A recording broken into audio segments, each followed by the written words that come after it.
Veliki pozdrav za Australiju i pozdravljam tamo moje kumove iz Melbourna. Glišić Đorđe i Glišić Dragana.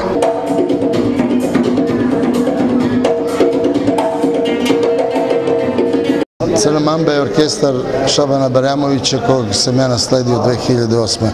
posle njegove smrti i on datira već 30 i nešto godina.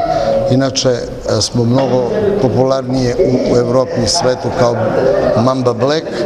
Evo dve stvari, pre 3,5 godine smo bili predgrupa Santani u Manchesteru, u Engleskoj, i druga velika stvar koja, što se tiče, bili smo ekskluzivna muzika Coca-Cola za svetsko prvenstvo u Brazilu, fudbalu.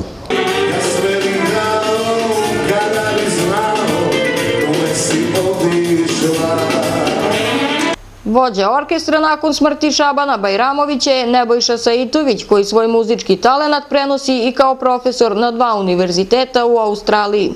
Posle njegove smrti spremam 3. generaciju mladih muzičara i mogu da pohvalim da su 2 moja muzičara. Jedan je osvojio sad prvo mesto u Nemačkoj za violinu, a drugi u Švajcarskoj za klavir.